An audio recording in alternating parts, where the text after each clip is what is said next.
En 50 ans des souverainetés nationales et internationales, ce vaste pays au cœur d'Afrique a été dirigé par 4 présidents. Joseph Kasavubu, du 30 juin 1960 au 24 novembre 1965. Joseph Désiré Mobutu, du 24 novembre 1965 au 16 mai 1997. Laurent Désiré Kabila, du 17 mai 1997 au 16 janvier 2001. Et enfin, Joseph Kabila Kabange, du 17 janvier 2001 à ce jour. Kasavubu a eu le mérite de doter le pays d'une constitution, d'une monnaie, mais aussi d'une réputation basée sur l'intégrité morale. Sous Mobutu, le pays a goûté d'abord à la prospérité économique découlant du boom minier au Katanga, avant de sombrer dans une dictature monopartite matérialisée par le mouvement populaire de la révolution parti-État, en passant par la zaréanisation et les pillages des tristes mémoires. Mobutu a eu le mérite de réunifier le pays, rassembler les Aïrois et consolider l'intégrité territoriale. Grâce à la dette extérieure contractée auprès des partenaires au développement, mais aussi aux dividendes de la vente de minéraux, Mobutu a laissé des repères importants qui font jusqu'à ce jour la fierté de la RDC. Il s'agit principalement du barrage hydroélectrique d'Inga, avec sa ligne haute tension Inga-Chaba, le pont Maréchal, le palais du peuple et les stades de martyrs, pour ne citer que cela. Vint alors le tour de M. Laurent Désiré Kabila, un maquisard de longue date. Ce tombeur de Mobutu a bénéficié d'un appui populaire sans pareil dans toutes les provinces. En moins d'une année, ces troupes surnommées les Kadogo, entendez les enfants soldats à la gâchette facile, ont parcouru l'immense Congo à pied, de l'est à l'ouest.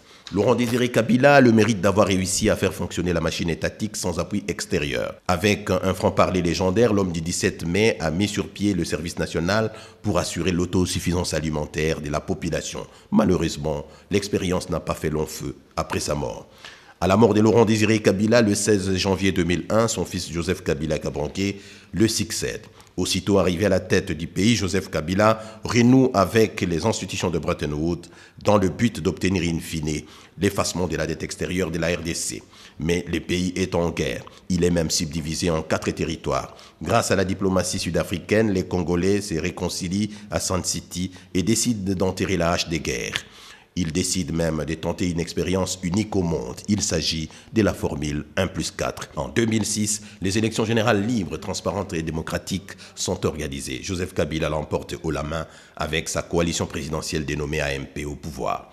Joseph Kabila Kabange a le mérite d'avoir réunifié un pays morcelé, pacifier l'ensemble du territoire national malgré la persistance de quelques poches d'insécurité, organiser les élections libres, transparentes et démocratiques, consacrant ainsi l'alternance politique au pays. Le plus grand mérite de Joseph Kabila Kabange, c'est d'avoir amorcé courageusement, à travers un mécanisme de troc minéré contre les investissements chinois, des grands travaux de réhabilitation, des constructions, des infrastructures de base sur l'ensemble du territoire national, à travers une vision dénommée 5 chantiers.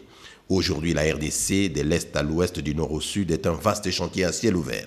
Les grandes villes comme Kinshasa se métamorphosent plus vite dans la modernité, à la grande satisfaction de la population. Mais avant de célébrer le jubilé d'or de la RDC, le pays a sombré dans un deuil avec l'assassinat de l'activiste des droits de l'homme et président du comité exécutif de la Voix des Sans-Voix, Floribert Chebeya, tragiquement assassiné par étranglement. L'enquête est en cours, mais cette disparition a dangereusement terni l'image du pays à l'extérieur.